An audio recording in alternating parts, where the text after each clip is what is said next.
En la vida cotidiana tenemos expresiones que las naturalizamos, pero que tienen como, si uno las piensa bien, tienen hasta un problema filosófico, diría. Cuando alguien te pregunta, che, ¿vos lo conocés a Néstor Moure? ¿Lo conocés a Rosa Macchi? Y uno, si los vio, tiene algún trato, dice, sí, lo conozco o los conozco. Ahora, eso que respondemos tan naturalmente, a mí a veces me viene esta pregunta, ¿qué decimos cuando decimos que conocemos a alguien? Estamos diciendo que tenemos cierto trato, que sabemos quién es, que por ahí sabemos a qué se dedica, pero a veces me pregunto, ¿lo conocemos realmente? ¿Cuánto tardamos en conocer a una persona, a otro?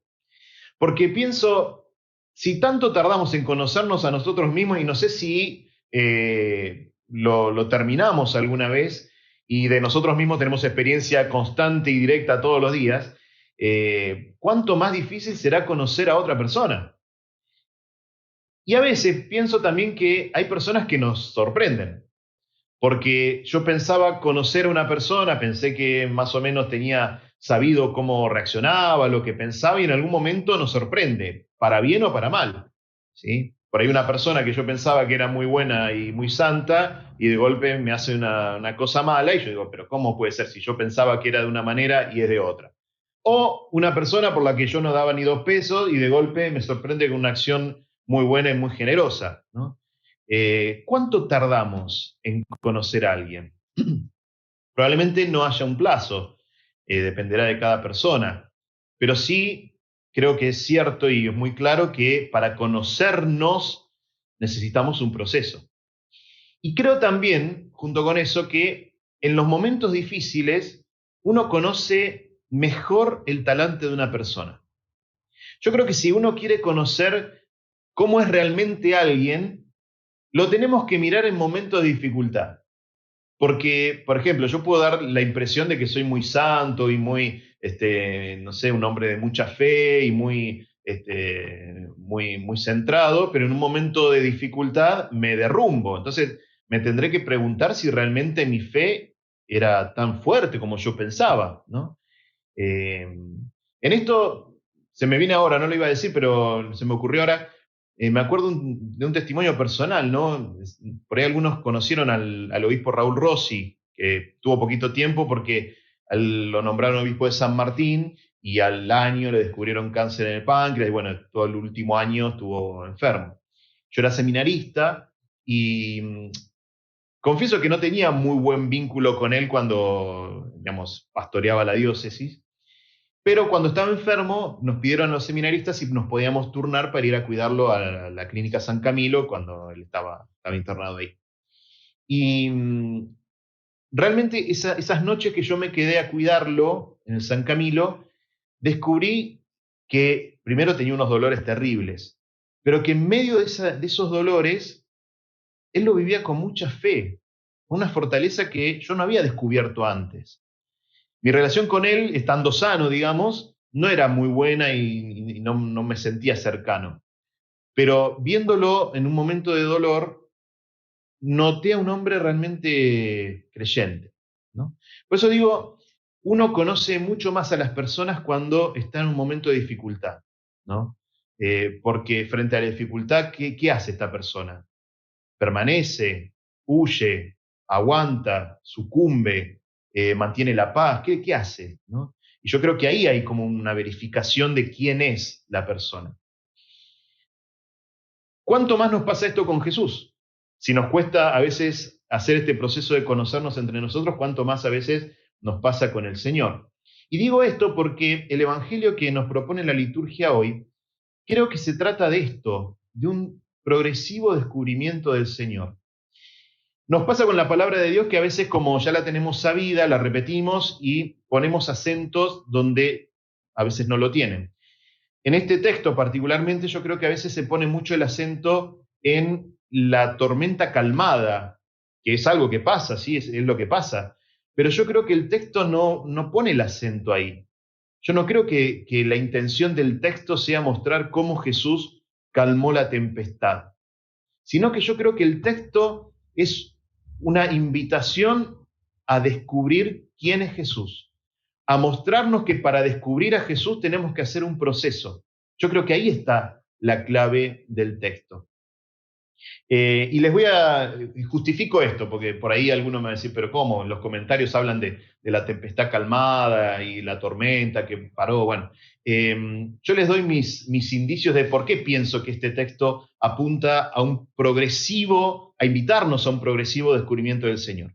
El primer indicio para mí es la primera lectura, el libro de los Reyes, un texto bellísimo, ¿no? Del profeta Elías, donde él está siendo perseguido por Jezabel y Ahaz, los reyes que no lo pueden ni ver porque es el único profeta que mantiene el anuncio y la denuncia del Dios de Israel. Entonces tiene que irse, tiene que escaparse.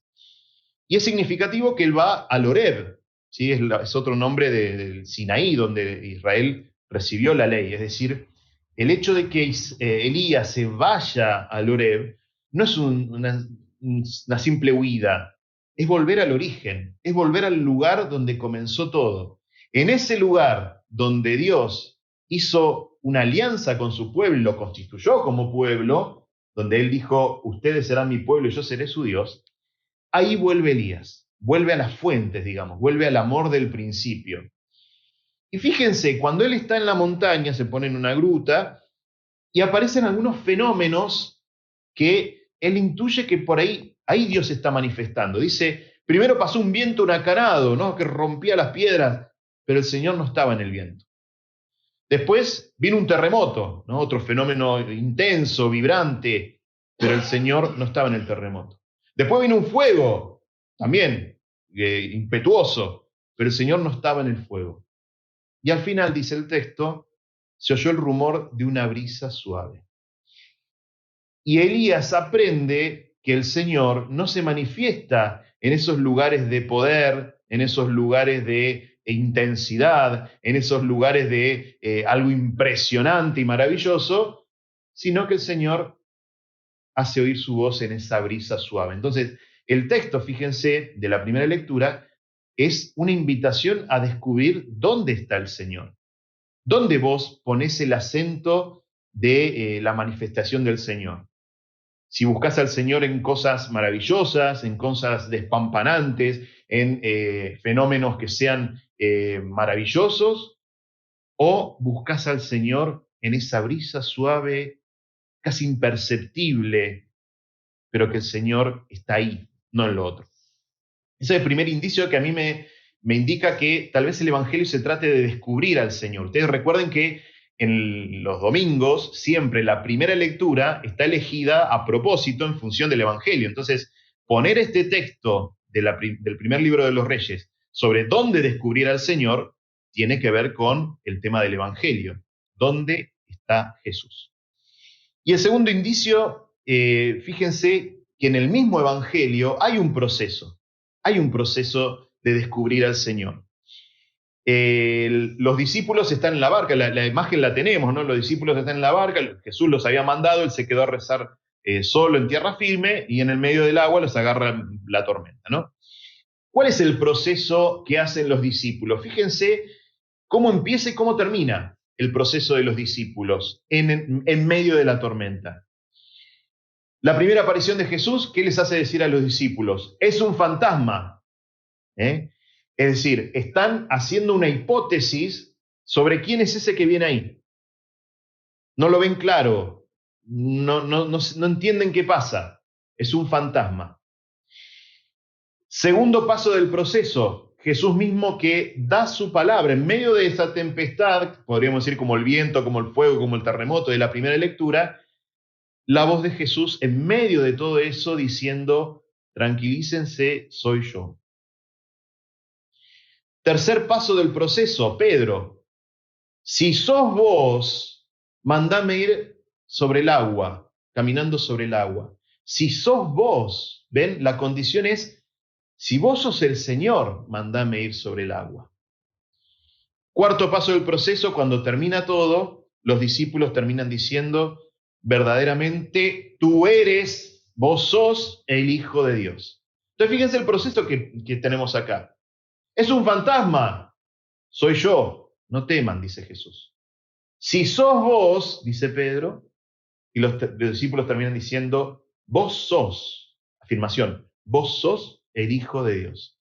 Pasamos de estos discípulos de considerar que Jesús es un fantasma, una imagen sin consistencia, a los discípulos confesando la fe. Este es el proceso de fe que tienen que hacer los discípulos. Sumo una cosa más que por ahí es un poco técnica, pero que a mí me sorprendió mucho porque la descubrí esta semana. ¿Vieron cuando uno descubre una cosa que se pone contento? El jueves hicimos una llamada con un exalumno mío que me llamaba para hacer una pregunta de otra cosa, de teología, y nos pusimos a hablar y empezamos a hablar de este evangelio. Y él me hizo una pregunta sobre el texto griego, porque no sabía cómo se traducía. Y descubrimos, digamos, lo descubrimos los dos ahí leyendo, algo que a mí me maravilló. Se los comparto porque la verdad que me maravilla. Fíjense que cuando en el texto de hoy del Evangelio, cuando termina, que el viento se calma, los que estaban en la barca se postraron, dice, se postraron ante él, ante Jesús. El verbo que aparece en griego para decir se postraron es prosekinesan, que es adorar en realidad. ¿Pero qué es lo que a mí me llamó la atención? Es el mismo verbo que en el Evangelio de Mateo aparece también al principio y aparece al final. El mismo verbo prosekinesan aparece en el capítulo 2, cuando los magos van a verlo a Jesús, dice, y lo adoraron. Mateo usa el mismo verbo, prosekinesan. Y al final, en Mateo 28, cuando los discípulos son enviados con Jesús resucitado, dice que se aparece Jesús y antes de enviarlo, ellos se postraron y lo adoraron, prosekinesan. A mí me maravilló que Mateo construya su evangelio con estas tres claves. Nosotros hoy estamos en el capítulo 14, en la mitad del evangelio de Mateo. Tenemos la adoración de los magos al principio, tenemos la adoración de los discípulos al final, y acá, en medio de la tormenta, los discípulos son los que nuevamente se postran para adorarlo. Me pareció maravilloso. Es como sumar a esta idea de que el evangelio de hoy no se trata tanto de la tempestad, sino se trata de quién es Jesús y cómo lo vamos descubriendo. Por eso quisiera dejarle dos tips para nosotros, a la luz de esto, ¿no? Lo primero que se me viene es preguntarnos cómo estamos en nuestro proceso de seguir conociendo a Jesús. La fe no es simplemente tener prácticas piadosas, que podemos tenerlas también, cada uno según su devoción las tendrá.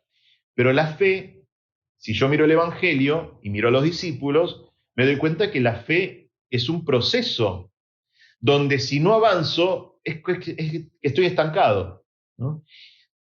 A veces pienso si nosotros, que tenemos tanto contacto con la fe, a veces no somos los más estancados, porque tal vez crecemos en sumar prácticas religiosas, pero no sé si sumamos un real conocimiento y una real experiencia del Señor resucitado.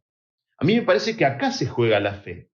Si nosotros vamos haciendo experiencia del Señor en la oración, en la comunidad, en el servicio a los más pobres, en alguna lectura que pueda tener, algo de formación. ¿Hace cuánto que no leo, esto no un termómetro, hace cuánto que no leo un buen libro sobre la fe? No un librito así nomás, un libro que me ayude a conocer más a Jesús. ¿Hace cuánto que no me regalo un tiempito por día para orar delante del Señor? Conocerlo a Jesús, de eso se trata. Si no estamos en esta clave, nos perdemos el Evangelio y no nos damos cuenta que tenemos delante aquel a quien somos invitados a adorar, a postrarnos, prosekinesan, adorarlo, postrarnos delante de él. Y el segundo tip, la segunda pregunta es, tomando esto de la brisa suave, tomando esto de que la presencia de Jesús es la que calma la tempestad, proponerles un criterio de discernimiento en la vida. Uno constantemente está discerniendo, pensamos cosas, trato de decidir a la luz del Evangelio qué hacer con tal situación, con tal otra. Miren, uno para tomar una decisión en la vida, lo primero que tiene que hacer, en lo más básico, es pensar lo que tiene a favor y lo que tiene en contra, ¿no? Para tomar tal o cual decisión, que puede ser elegir una vocación, cambiar de trabajo, mudarme de casa, lo que sea. Decisiones importantes, uno lo primero que hace es pongo en la balanza lo bueno y lo malo, lo que favorece, lo que obstaculiza. Esto es lo primero. Pero si de eso no sale algo muy claro, acá viene lo segundo, el segundo criterio, que esto lo tomo de San Ignacio siempre, ¿no? Y es que cuando yo decido lo que está conforme a la voluntad de Dios, voy a sentir paz. Aún en medio de la tempestad, ¿eh? Yo por ahí, y no significa que uno tiene todo claro, que está todo calmo, sino que en medio del barullo uno siente una profunda paz. Yo me acuerdo cuando estaba en discernimiento vocacional, ¿no? Si entrar al seminario, si no, tenía mis cosas. Eh, bueno, el proceso de duda fue muy fuerte, hasta que en un momento dije, bueno, me tiro a la pileta, creo, Jesús, ¿qué es esto? ¿No? Cuando dije eso, todas las inquietudes, lo que yo sentía como preocupación, como preguntas, todo pasó a un segundo plano y me sentí profundamente en paz.